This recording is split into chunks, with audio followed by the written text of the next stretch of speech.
Hello everyone, hope you're doing well. Today we're having a look at another devblog for update Ixwa Strike, and this is the Leopard 2PL. To also let you know, there is going to be a dev server today, so make sure to hop on.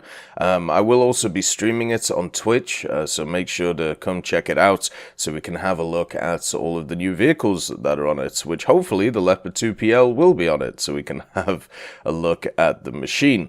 This is going to be a Squadron vehicle for the next major update, so if you're like me and haven't got anything to research when it comes to Squadron vehicles, it is time to be able to get a new one. This is going to be for Germany, since it is a Leopard 2, and also is going to be a rank 7, so it's going to be the top rank of the game. So technically, as a new player, you will be able to get access to rank 7 gameplay pretty quickly if you are part of a squadron. Kind of insane, but we'll get into that in a bit. Anyway, let's talk about the history of this machine. Well, this very modern machine.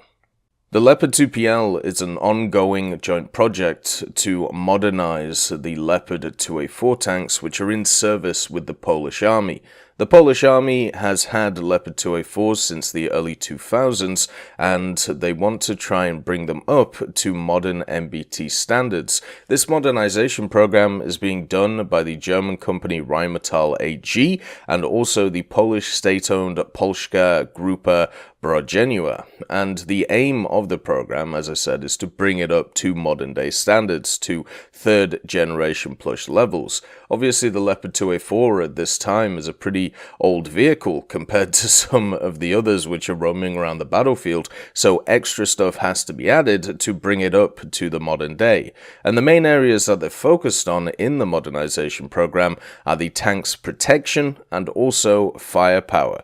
The Leopard 2PL has additional modular armor on its turret on the front and sides of it, and also enhanced protection around the gun manlet of the machine. And on the turret's rear, it looks like they've put a bunch of crew storage, which I'm sure will be able to act as some spaced armor as well, to try and keep the crew alive once again. It will at least protect it against heat, which obviously is a stock shell so many have to use at top tier, and it is a rough time using heat, I'll definitely say that. The L44 cannon itself does remain the same, but the fire control system backing it up has model thermal imaging equipment, and it is also adapted for firing more powerful rounds. Whether this thing gets more powerful rounds or not, we'll have to see. Remember, when it comes to balancing these vehicles, ammunition is used as a soft balancing, so we'll have to see what happens with it. The power plant of the machine and chassis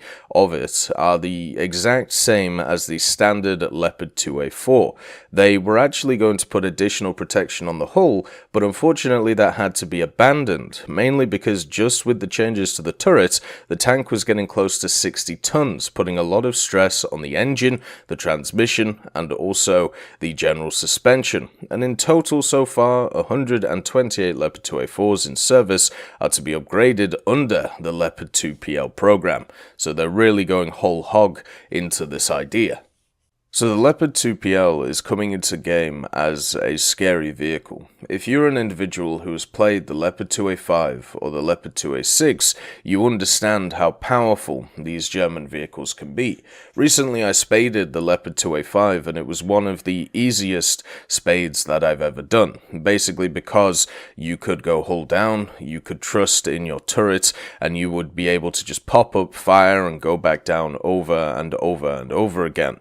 And with the fact that the Leopard 2A5 and also the Leopard 2PL share the fact that they have this modular armor on the turret, I feel like the 2PL is going to have some of the same armor, or at least close to the same armor as the 2A5.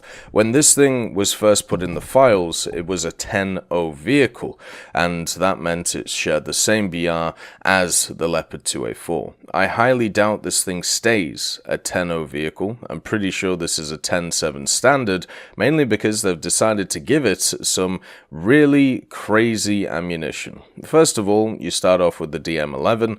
This isn't really that crazy. It's just a HE shell.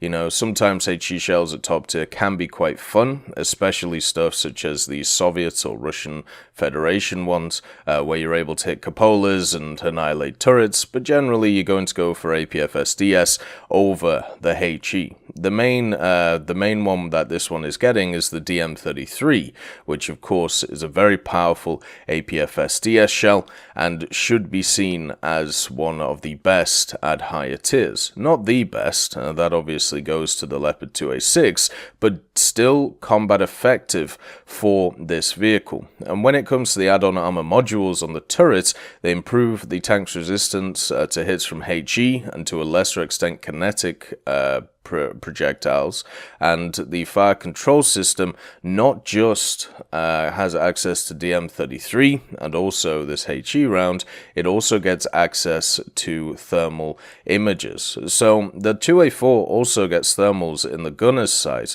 but after having a look at this thing, now I can't confirm this and hopefully later on the dev server we'll be able to, I'm pretty sure this machine should also get commander thermals as well. If it is on the dev server, I'll make sure to make a video on it and then we can go through it properly.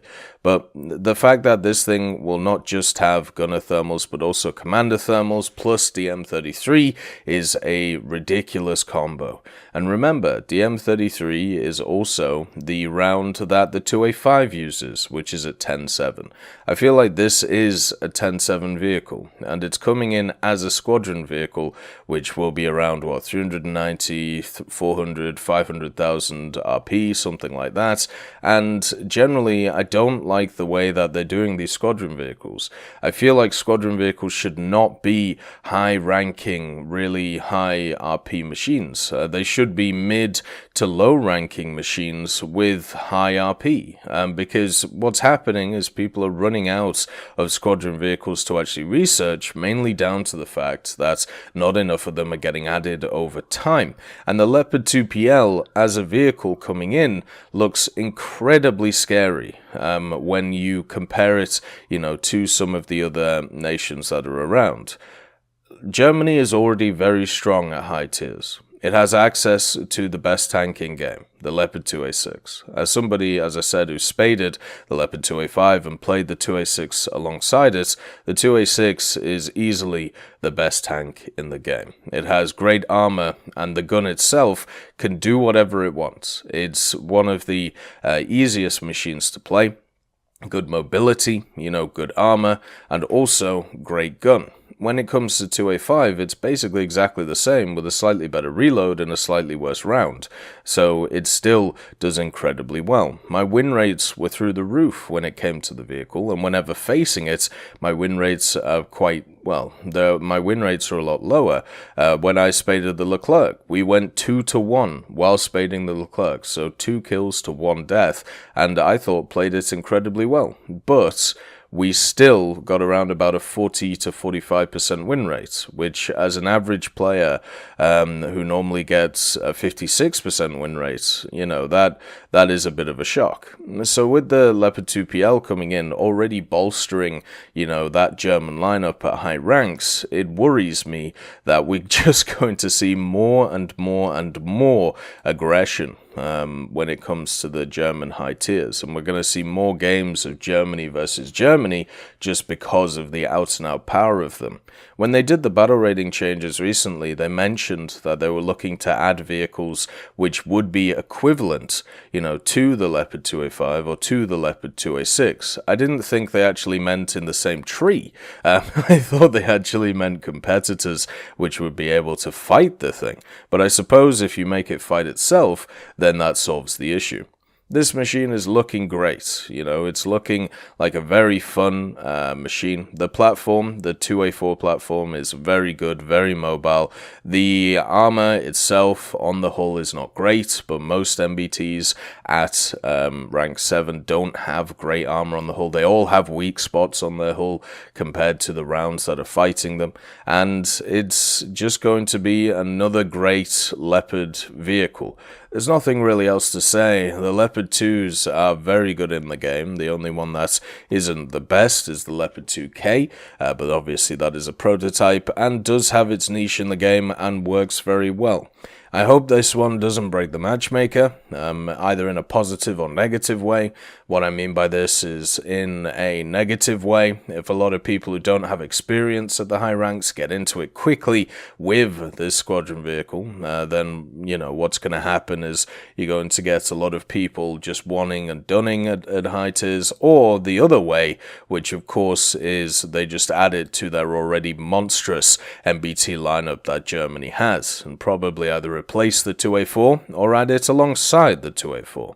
We'll have to see when it comes to it, but as I said, I would rather see squadron vehicles that were mid-tiers, that were more interesting and unique, instead of high-ranking machines which really will, move around the meta. I hope you all have a wonderful day, and I'll see you next time.